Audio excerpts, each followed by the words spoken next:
Hai semuanya, apa kabar? Semoga sehat selalu dan selamat datang kembali di channel Infinity. Di video kali ini, aku akan menceritakan kepada kalian rangkuman film Get Out.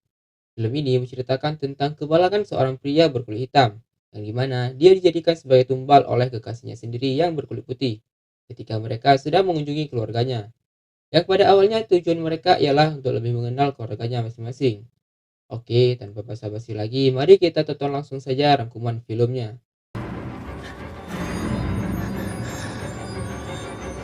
All right, baby. All right, I'll talk to you soon. Diawali dengan diperlihatkannya pria berkulit hitam yang sedang berjalan sendiri di tengah malam. Tiba-tiba saja dia dihampiri mobil berwarna putih dan dia dipukul kemudian diculik. Dari sini, kita bisa tahu bahwasanya film ini akan bercerita sedikitnya tentang orang-orang yang berkulit hitam.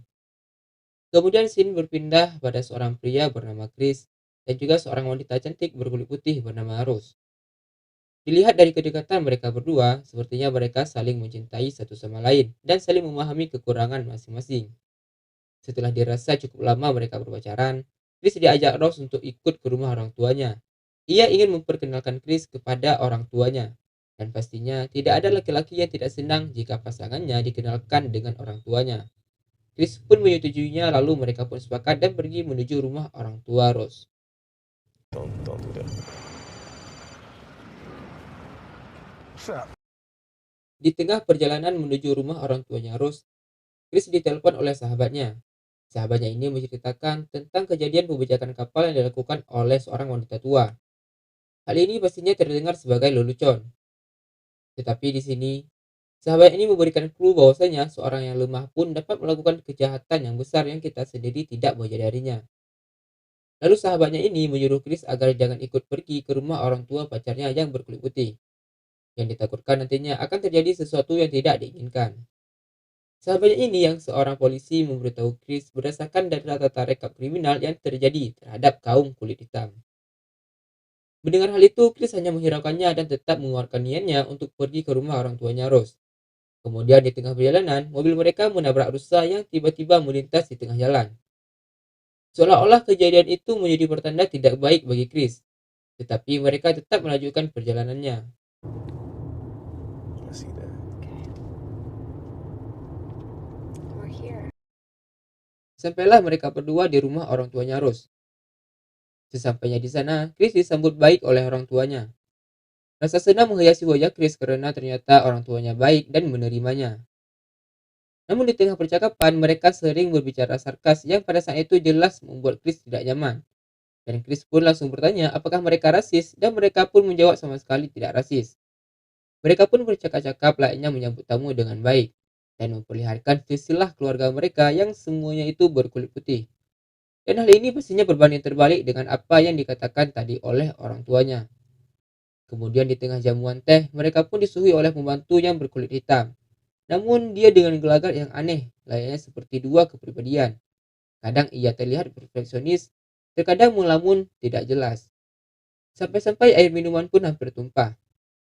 Kemudian orang tua Rose membicarakan sesuatu tentang pertemuan keluarga yang akan diadakan di waktu dekat ini di rumah mereka. Dan pastinya mereka mengajak Chris untuk ikut di acara itu. Lalu kemudian datanglah saudara Rose. Singkat cerita, mereka pun makan malam bersama. Saudara Rose ini bernama Jeremy, yang dengan gayanya yang selalu sarkas terhadap Chris, yang pastinya mengundang konflik di saat makan sedang berlangsung. Namun hal itu berhasil dilerai akhirnya.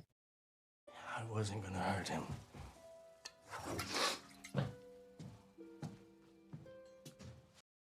Setelah jamuan makan malam selesai, Chris dan Rose tidur bersama di satu kamar. Singkat cerita, di tengah malam Chris terbangun. Karena ia adalah perokok berat dan keluarganya Rose tidak suka dengan rokok, akhirnya dia memilih pergi keluar untuk mencari angin dan merokok. Namun seketika ia kaget. Ia melihat tukang kebun yang tadi berlari sangat cepat menghampiri Chris seakan-akan akan menabraknya. Namun ia berbelok ketika dekat dengan Chris. Chris pun merasa heran apa yang terjadi sebenarnya. Kemudian ia berbalik arah, kembali dikagetkan dengan pembantu yang sedang melihat ke arah jendela dan seperti sedang mengagumi kecantikannya sendiri. Ketika Chris kembali masuk dan ia dikagetkan dengan mama mertua yang sedang duduk dan mengagetkannya. Ia bertanya apakah tadi kau di luar merokok dan mau tidak mau Chris mengakuinya. Dan lantas Chris disuruh duduk oleh mama mertuanya. Mamanya Rose membicarakan bahwa ia bisa menghipnotis seseorang untuk berhenti merokok, layaknya ayahnya Rose yang juga dulu pecandu rokok. Ia menghipnotis dengan cara mengaduk-aduk sendok ke dalam cangkir berisikan teh. Chris pun seperti mulai terpengaruh dengan hipnotisnya. Namun bukan hanya hipnotis rokok yang dilakukannya, melainkan ia juga mengorek-ngorek masa lalu kelam Chris. Yang diakui Chris dalam pengaruh hipnotis tentang orang tuanya yang kecelakaan parah, dan pada saat itu ia masih kecil dan tidak bisa melakukan apa-apa. Dan misalnya saja kalau saja ia meminta bantuan, mungkin orang tuanya akan selamat pada saat itu. Namun ia hanya bisa diam dan tidak bisa bergerak di depan televisi. Lantas Chris seperti lumpuh, ia tidak bisa bergerak dan hanya bisa berbicara dan mengeluarkan air matanya saja. Kemudian ia didorong masuk lebih dalam oleh mama mertuanya dengan hipnotis yang lebih dalam. Ia seperti mengambang di dalam kegelapan dan keheningan dan hanya bisa melihat dari kejauhan. Kemudian adanya Chris tersadar di pagi hari dengan ngos-ngosan dan merasa itu semuanya hanya mimpi. Lantas ia pun heran kenapa charger HP-nya dicabut padahal HP-nya belum terisi penuh. Dan tiba di hari di mana pertemuan keluarga mereka pun tiba. Dengan sedikit canggung dan ditemani Rose, Chris ikut di acara itu dan semua orang berkulit putih. Ia seperti merasa berbeda dari yang lain. Namun ia dikagetkan dengan ada salah satu dari tamu itu yang berkulit hitam juga. Dan dia bertanya padanya dan ternyata gelagatnya sama seperti pembantu dan tukang kebun Rose. Kemudian dari cara bersalamannya pun tidak tos-tosan seperti layaknya keluarga mereka yang biasanya mereka lakukan. Namun orang tersebut menjabat tangan Chris. Chris semakin heran apakah perkataan sahabat polisnya itu benar-benar tentang perbudakan orang kulit hitam yang dilakukan oleh orang-orang kulit putih. Lalu Chris bertemu dengan seseorang laki-laki yang tunanetra. Ia berbincang-bincang seputar jika ia memiliki kesempatan untuk melihat, itu pasti akan sangat menyenangkan baginya. Singkat cerita, Chris kembali ke kamarnya dan kembali menemukan HP-nya kembali dicabut dari chargernya. Dan Chris makin heran dan merasa ada yang salah di tempat ini. Kemudian ia kembali menelpon teman polisinya yaitu sahabatnya dan menjelaskan keanehan-keanehan yang terjadi di tempat itu. Dan temannya itu terus memperingatkan Chris untuk berhati-hati. Karena di beberapa kasus terjadi perbudakan orang kulit hitam dengan pelecehan-pelecehan yang mungkin dilakukan. Namun belum lama mereka berbicara, tiba-tiba terputus karena HP-nya lowbat. Lalu tiba-tiba datang Georgia, yaitu pembantu wanita yang tadi. Dia meminta maaf karena ia tidak sengaja melepaskan chargernya ketika sedang beres-beres. Entah jujur ataupun tidak, Chris hanya menghiraukannya. Namun ketika Chris berbicara dengan Georgia tentang ras, tiba-tiba Georgia seperti menangis sambil tersenyum. Dan itu semakin menambah keheranan Chris. Ditambah dengan sewaktu Chris mencoba untuk memfoto orang yang berkulit hitam yang tadi ada di acara pertemuan. Tiba-tiba saja ia tidak sengaja menggunakan flash kameranya. Dan seketika itu sikap orang tersebut menjadi berbeda. Dengan mengeluarkan darah dari hidungnya. Dan dia langsung meneriaki Chris untuk keluar dari tempat ini. Dan ia pun dibawa untuk ditenangkan. Namun beberapa saat kemudian orang tersebut kembali datang dan menunjukkan sikap yang kembali aneh. Dia terlihat kembali seperti orang yang perfeksionis dan tidak terjadi apa-apa. Chris yang sudah muak dan dia memutuskan untuk pulang cepat. Ia berbicara kepada Rose, ia ingin pulang nanti malam. Rose mencoba menghentikannya, namun Chris tetap bersikeras dan akhirnya Rose pun mengizinkannya. Namun di saat yang bersamaan, kumpulan keluarga mereka yang terlihat tadi seperti sedang mengadakan pelelangan. Dan kagetnya, ternyata mereka sedang melelang Chris. Dan ternyata pemenang lelang itu jatuh kepada orang yang tadi bertemu dan berbicara dengan Chris, yaitu orang yang tunanetra.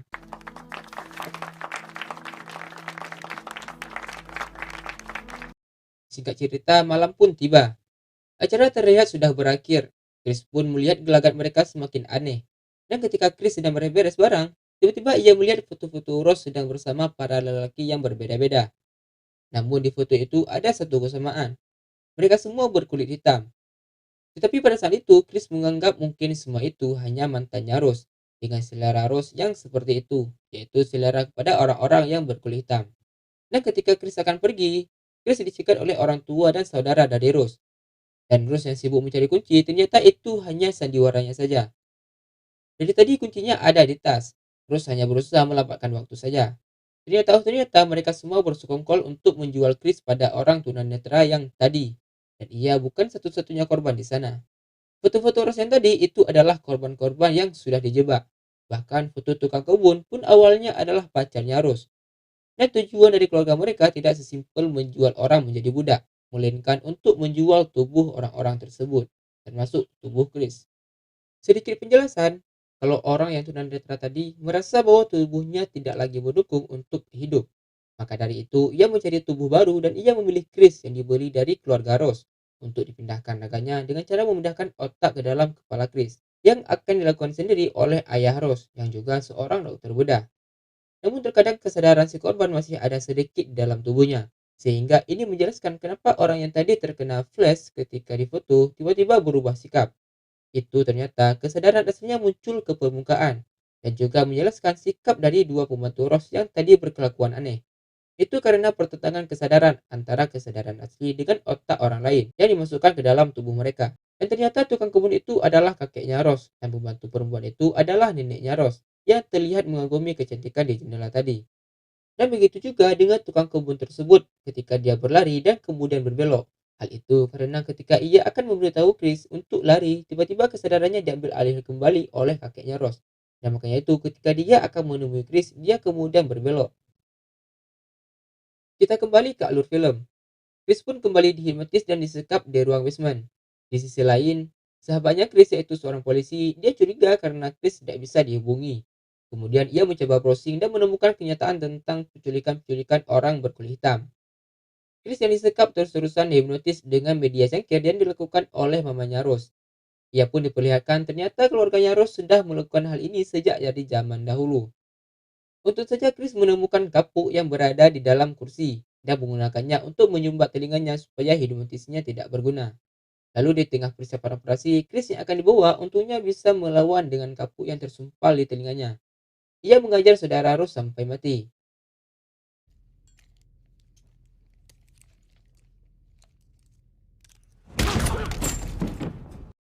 Di sisi lain, ayahnya yang sedang melakukan operasi dan sudah membuka tempurung otak pasiennya juga menunggu dibawakannya Chris yang tidak datang-datang. Kemudian dia kembali dihajar dan dibunuh oleh Chris.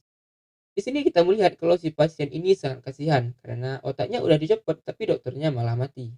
Kemudian Chris menghadapi mamanya Rose dengan senjata cangkir yang ada di tangannya. Chris memecahkan cangkir itu dan membunuh mamanya Rose. Rose yang senang santai tidak tahu apa yang sedang terjadi. Kemudian ia dikagetkan dengan suara orang tertabrak. Dan itu adalah Georgia yang ternyata neneknya Rose. Namun untungnya Chris bisa mengalahkan dengan mobilnya yang bertabrakan. Ia berusaha kabur namun dikejar oleh tukang kebun yang ternyata itu adalah kakeknya Rose. Untungnya dengan flash yang ada di HP-nya, ia bisa mengembalikan kesadaran orang itu, yaitu kakeknya Rose. Dengan Rose yang mengejar sambil membawa senapan, tukang kebun itu meminta senjata untuk membunuh Chris. Tapi karena kesadarannya sudah mulai kembali, ia malah menembak Rose. Lalu ia pun menembak dirinya sendiri. Rose yang sekarat meminta pengampunan dengan terus-terusan berbicara, "Aku mencintaimu" kepada Chris. Namun karena Chris sudah tahu akal busuk licik keluarganya Rose, Chris mencekik Rose, tapi ia tidak tega dan membiarkannya mati kehabisan darah. Dan tiba-tiba polisi pun datang. Kemudian mereka melihat apa yang terjadi. Chris angkat tangan pasrah untuk ditangkap. Dan Rose, dia seperti ingin meminta tolong ke polisi supaya dia dibelain dan ditolong dibawa ke rumah sakit. Tapi ternyata polisi itu sahabatnya Chris, yang pastinya dia sudah tahu apa yang sebenarnya terjadi di sana. Dan tidak lama kemudian, Rose pun meninggal di tempat karena kehabisan darah. Dan film pun selesai. Terima kasih buat kalian yang telah menonton video ini sampai selesai. Dan jangan lupa untuk menekan tombol subscribe dan like agar kalian bisa terus mendukung channel ini semakin berkembang ke depannya. Dan jika kalian kurang puas dengan alur cerita yang aku sampaikan, kalian bisa nonton versi full movie-nya sendiri. Dan sampai jumpa di video berikutnya.